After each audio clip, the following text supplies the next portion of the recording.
Well, I'm going to go ahead and get started. It is 1 o'clock. I want to be respectful of your time and your commitment to being here today. So thank you. And today we're going to talk about conflict, having the hard conversations that actually help.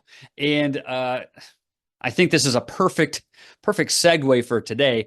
I had a conflict earlier today, dealing with a different organization and dealing with payment on this organization. So I was thinking certain numbers were supposed to look a certain way, and they felt they were supposed to look a different way. And then I got kind of a backhanded, disrespectful comment from somebody that I've always worked well with, and it really caught me off guard. And I was just like, where in the heck did that come from? It wasn't aggressive, but I was just like, I think I think that was an insult. Like as we were having this conflict and conversation about the payment. And so I was just like, all right, you know what? Doesn't worry, or doesn't matter right now. We'll get it figured out. Not a big deal. Yeah, we'll just deal with it later.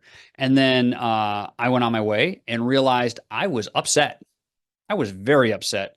And the comment caught me off guard because it was somebody that I knew, trusted, and worked with before. And so I was just like, oh my gosh. And I got out of my leadership brain. My mindset was not right. It threw me. And this is real life. This is like happened.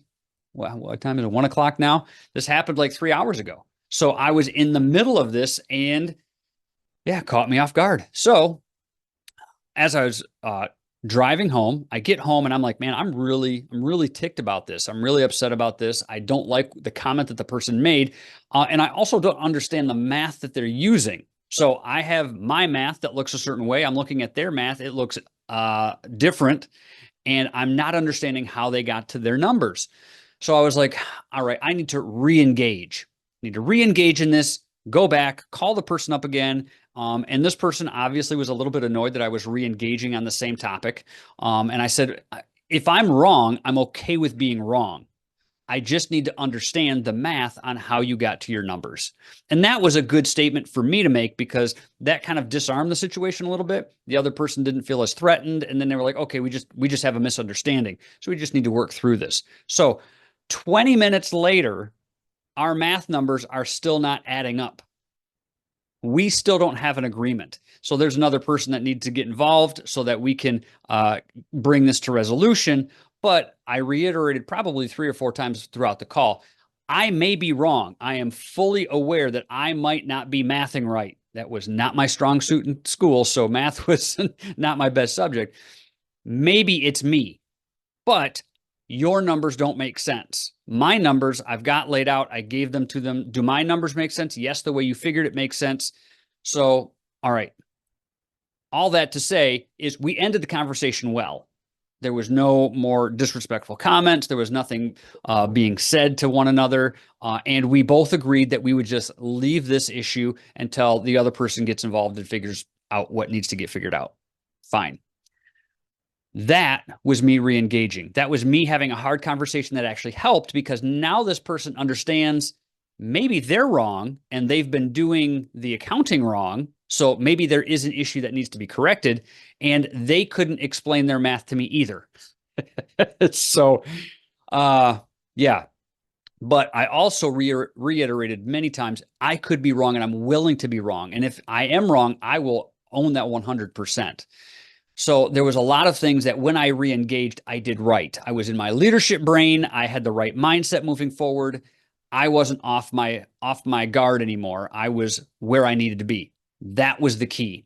So we're going to talk about the first point of this is why silence is more dangerous than disagreement sometimes. What did I do? In this example, I just kind of brushed it off and I said, you know what? Doesn't matter right now. We'll figure it out later. Not a big deal. That was my silence. That was my inadvertent silence because I didn't know how to respond. And I didn't know how to respond because I was more worried about the backhanded comment that I had received from somebody that I trusted than the actual facts of the matter. And I needed time to regroup. And if you've ever been in a disagreement or an argument with somebody, obviously think about your spouse or your significant other. Those happen. That sometimes you're just mad and you can't even think straight because you're offended or whatever.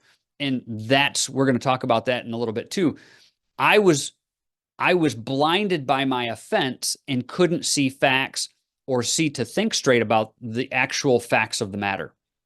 So I was giving silence, and that other person thought, okay, Todd's fine. Everything's good. It doesn't matter.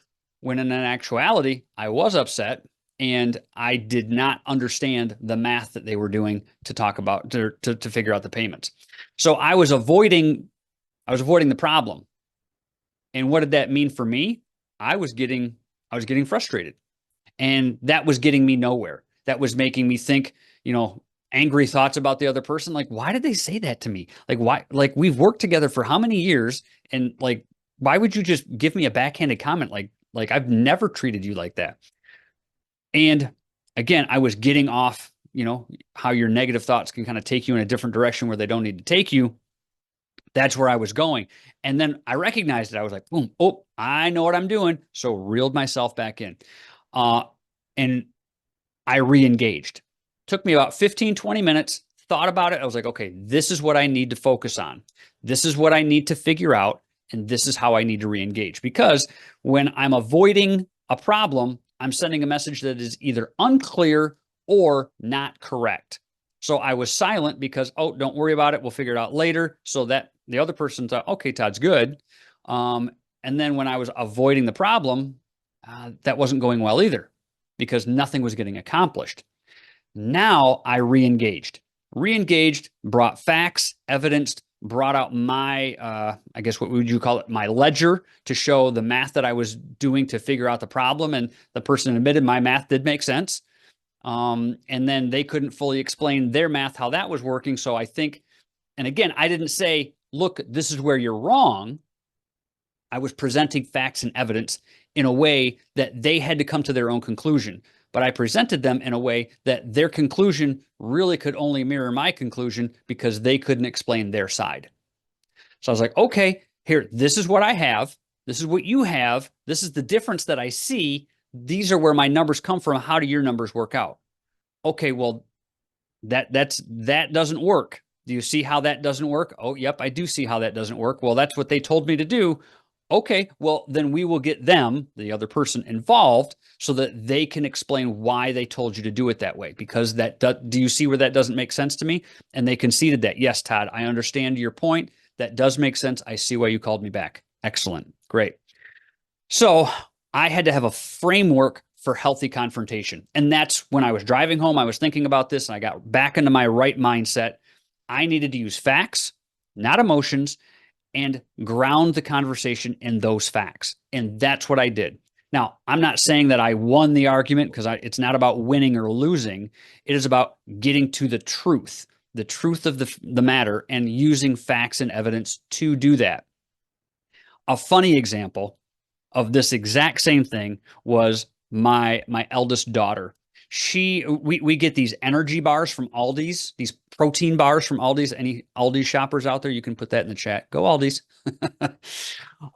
And she was eating these every day for lunch, and I'm in the chocolate peanut butter ones because they're really good. I like chocolate and peanut butter. And she was eating these every day for lunch. And I was like, sweetheart, it's like eating a candy bar. Like, can you eat some real food and not just this candy bar type protein bar every single day for lunch? And she was like, Dad, they're not actually that bad for you. You buy them, you put them in the house. Fair. So she was kind of getting at me a little bit. And I was like, but it's a chocolate peanut butter protein bar. It's kind of like a candy bar. And she was like, Dad, can we look at the package together? And I was like, yeah, get the package out. So we read the package, read the ingredients, read the amount of protein versus carbohydrates versus sugar. Wow, honey, these really aren't that bad for you. Like, these are actually really pretty healthy. Okay, I retract my statement. You can have them for lunch. I would appreciate it for my own mental state if you would have something else. But you presented facts and evidence in a respectful way, and you have swayed my mindset.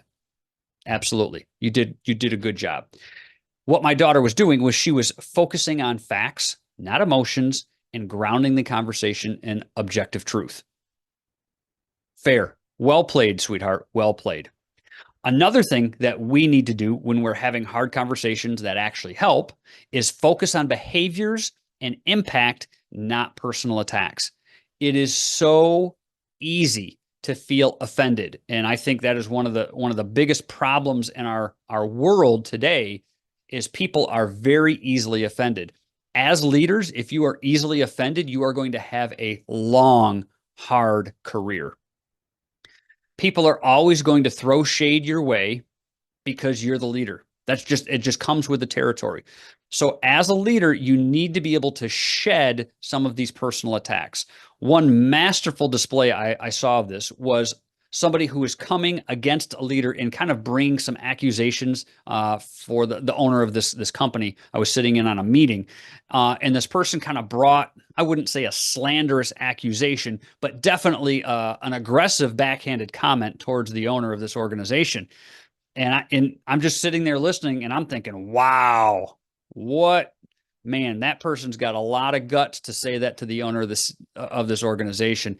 And I thought the owner of this organization would have been well within his rights to get angry, to defend himself, to maybe even kick that other person out of the meeting, or maybe even write them up or fire them, because it was pretty bad. And this owner, the CEO of this organization, said, well, I can see why you would think that way, but that's not the facts of the matter. Here's the facts of the matter. And so what you're saying to me may be trying to get me riled up, but actually doesn't matter at all. What you're saying doesn't matter because it's not factual. You're just saying that to offend me. Well, it didn't work. And then proceeded with the conversation and the discussion. And I was like, wow, this person is really in control of their emotions and did a really good job maintaining their composure and just moving forward with facts and evidence.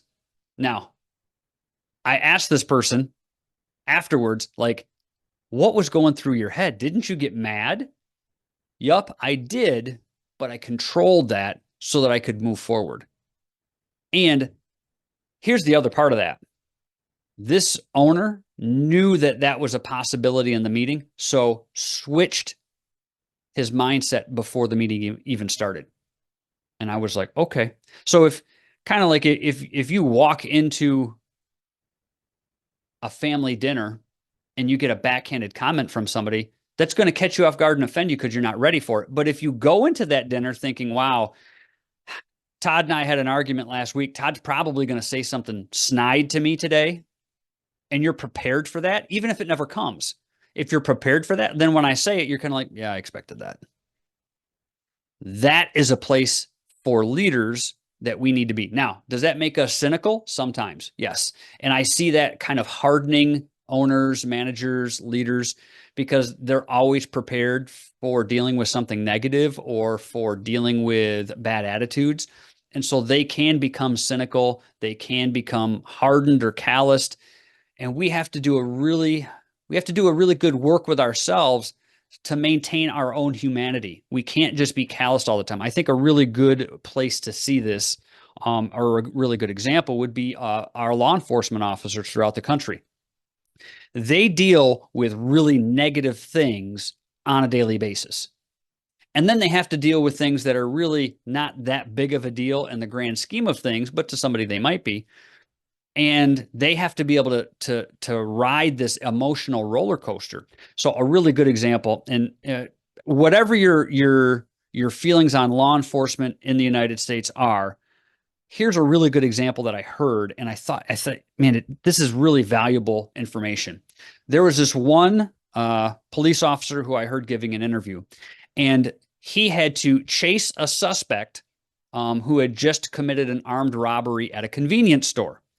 And then obviously got the money from the cash register and had presented a gun to the person working the cash register at the convenience store, took the money from the cash register and then took off running. Well, the police officer was arriving and saw the person running away. So then gave chase to that person, then turned into a foot pursuit, and then ended up into a fight, like a hand-to-hand fight, where the police officer had to tackle this guy who was running away with the money, and this guy was like trying to grab his gun to shoot the police officer. The police officer literally was fighting for his life. So no shots were fired. The police officers were able to get the gun away from the guy. There was backup there, so they were able to, arrest the guy. Nobody was harmed. That police officer gets to take a breather. Then, an hour later, pulls somebody over for speeding. And that person who gets pulled over for speeding goes off on the police officer. Now, you've heard me talk about emotional intelligence and that we all carry an emotional suitcase with us throughout the day. And sometimes our emotional suitcase is really negative. We're at a level 10 where, man, we're anxious, we're afraid, we're angry, but our emotions are at a level 10. And I like us to be like at a 5. Or maybe sometimes we've had a great, relaxing morning or on vacation. We're at a 2. We're chill. Well, where do you think that police officer was after he literally had to fight for his life? Probably close to a 10, right? Then an hour later, he has to go pull somebody over for speeding, who then starts swearing at him, belittling him. You work for me. My taxes pay your salary. All the things that we citizens like to throw out at police officers. And he has to maintain his composure after he just fought for his own life in the same community that he was protecting for this person to speed through. Man, that's a lot. That's a load. And I think there's a lot of professions that go through that. I can remember a certain, many of you know, I used to be an assistant principal in public school system. And I remember my job was suspending children who were getting in fights and doing things that they needed to be suspended for. And I always tried to hold a very good line with that. Like, yes, here's the facts and the evidence. And that's how I presented it, because oftentimes parents would be upset when they had to come pick up their kids from school because they were being suspended. And I understood that. And I tried to work really hard to maintain a good reputation with the parents so that they knew when Mr. Hendricks called, I wasn't blowing anything out of proportion. Yep, Johnny really did punch Billy in the face for no reason. And yep, you need to pick him up and bring him home. Okay. Well, I can remember one such instance where I was called, I was cussed at, I was called vile names. My integrity was questioned, and just all sorts of things. It was just this parent was absolutely raking me through the coals and just trying to make me feel as bad about myself as I actually could. And they were successful. They absolutely were successful. They said mean, vile things. And I went to my principal at the time, and I was like, I need to just take a minute. Like, I'm going to go sit in my car for a while because this is what this person said to me. And the principal was like, that's not true, Todd. I was like, I know that. But I've never had a parent talk to me in such a degrading way before. And I need to just regain my composure. And so I had to take some time. Like, I just went out in the parking lot and just kind of walked around and just thought about, like, okay, yes, this kid really did do those things wrong. They needed to be suspended. I was, it's not just about that kid, it's about the other kids as well. And man, and that was probably one of my first real gut punches in leadership in my leadership career. But I had to maintain facts and evidence. And that was one of the things that probably the best advice I'd ever been given is, when you are dealing with a conflict or having a hard conversation, stick to the facts and evidence. If you start talking about your feelings or you start making comments about the other person, it's never going to go well. Stick with the facts, stick with the evidence, and then also focus on like what the behaviors and the impact are. So, okay, here's why we're talking about this, and this is the end result impact that we're talking about. Can you understand how A, B, and C leads to D? Yes. Okay, that is the impact that we have to discuss. It's not about my feelings. It's not about your feelings. It's about the impact of the situation. Or if we're talking about behaviors, hey, yes, I understand you are upset, but this behavior is detrimental. This behavior is not good for the company. This behavior is not good for you to display in front of your team, in front of your department. So these behaviors are the things that we need to fix. In one of my coaching sessions last week, I was talking about the idea of attacking the thought and not the thinker. And I think that's really good. If we attack the thought and say, hey, I'm not upset with you, but this thought of whatever, I can't wrap my head around. And I know that you're thinking that way, And I'm not saying that you're wrong for that, but I understand this thought, and I think the thought is based in fallacy. So let's talk about that for a little while. And again, attack the thinker. I'm sorry, not attack the thinker. That's what I just said not to do. Attack the thought and not the thinker. And I think the third point of this that I'd like to bring to your attention is conflict and having hard conversations is an excellent opportunity for you as a leader to model conflict resolution. If you can model good conflict resolution, that is going to set the standard for the people in your business, organization, your direct reports for what you expect when handling conflict. So if you, and we've all seen this, you have a manager or a leader or a department team lead or whatever, and they fly off the handle and they start yelling a lot and whatever, then you're going to start seeing more of that behavior from the direct reports because they feel that that is an acceptable way to handle conflict.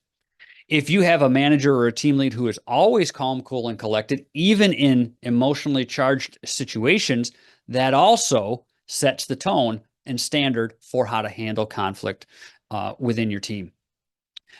Think about parents and children.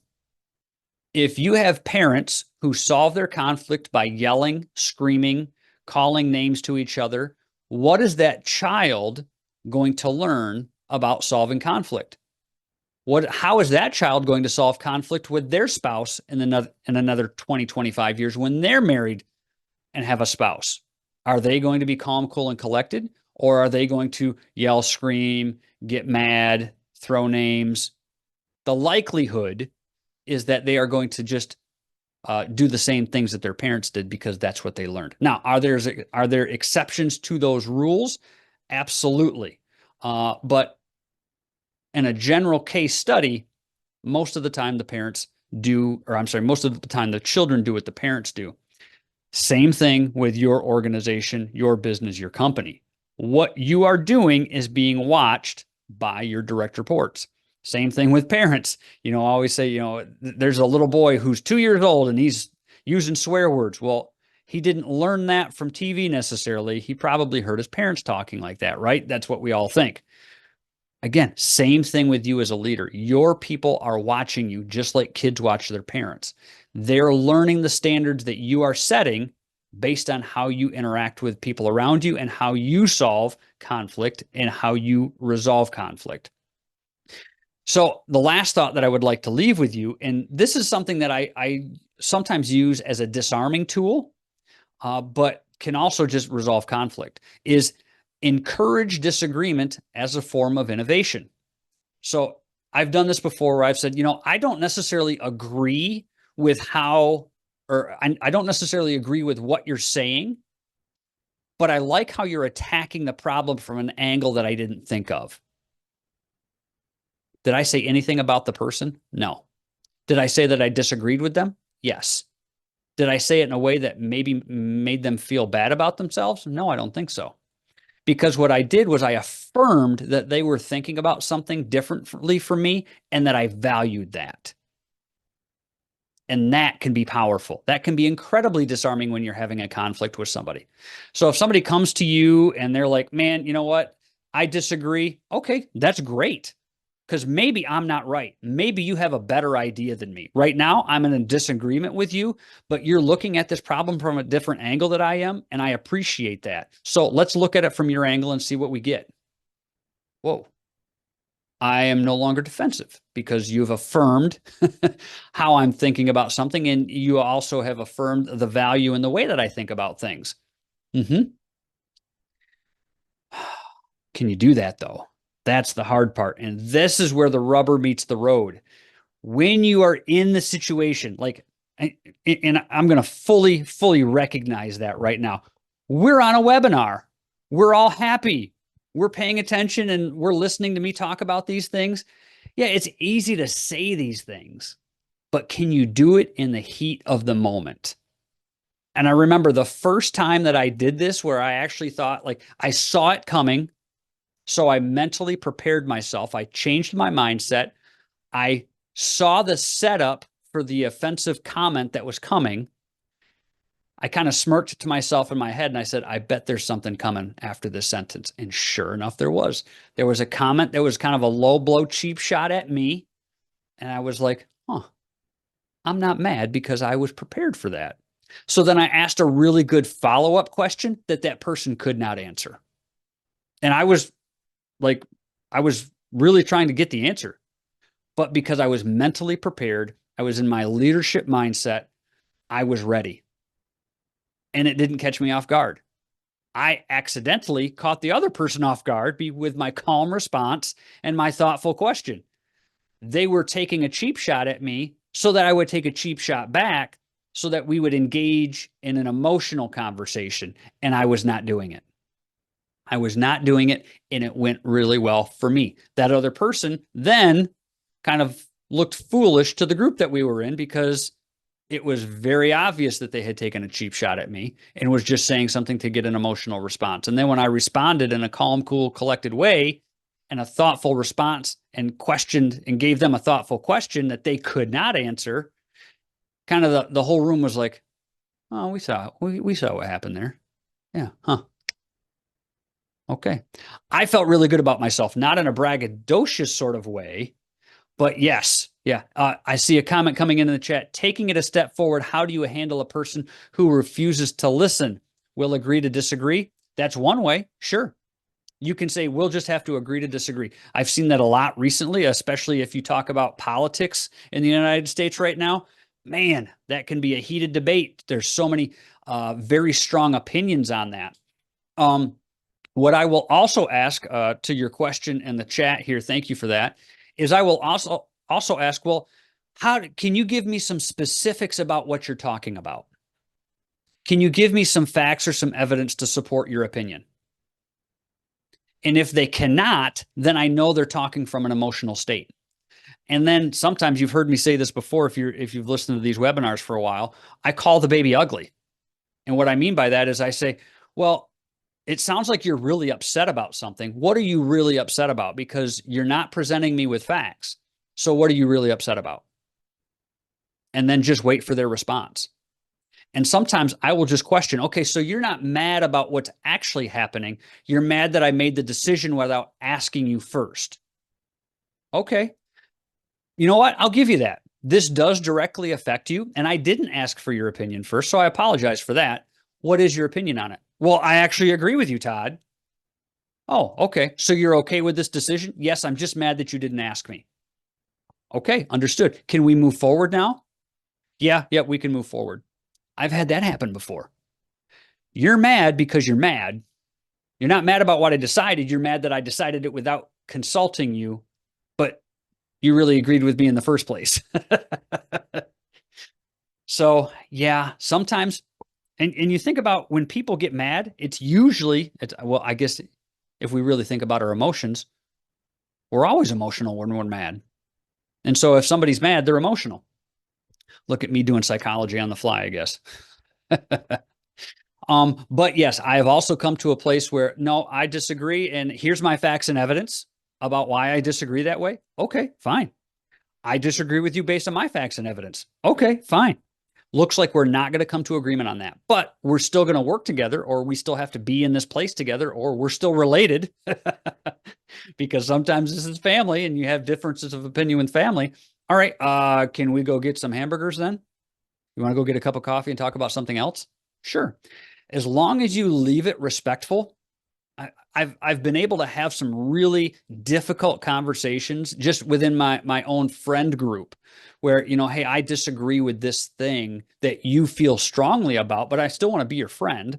And I think we can still have good discussion as long as you're okay, as long as you're not going to hold it against me, and we can be civil with each other.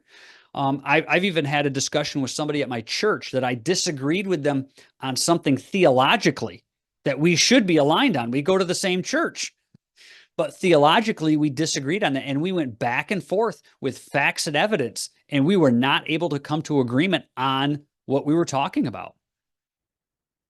Well, okay.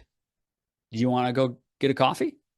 All right, let's talk about something else, because we're obviously not going to come to agreement on that. Now, are there certain things that maybe within your business, your organization, you have to come to agreement on? Sure. And maybe this is one of those things where it's like, maybe do we even move forward with this person? If this person is in such dire disagreement with how we're moving as a company, is this a good fit for this person to be in this company? That's a hard question, and that's another question for another day. But it all goes back to, how do you present yourself? How can you have a hard conversation that actually helps? Facts and evidence. Facts and evidence. Be calm, cool, and collected. Be respectful. Have open and honest dialogue. And attack the thought and not the thinker. I hope this is helpful to you today. I hope you found some value in this today. This is what I do every single day. So I am a coach and consultant for businesses, organizations, even churches. So if you are interested in this type of coaching, if this is something that is helpful for you, I tailor this specifically to every business and organization that I work with. And I don't necessarily have a cookie cutter design. It's like, well, what are your issues? And let's work with your issues. And then we handle those. So thank you for joining me. I'll give another second to anybody in the chat. If you have something else, feel free to ask or contribute. But if not, we will call this a day. Thank you for joining me. I appreciate your time. Thank you for spending, 31 minutes with me, listening to me talk about leadership and how we can be better leaders moving forward.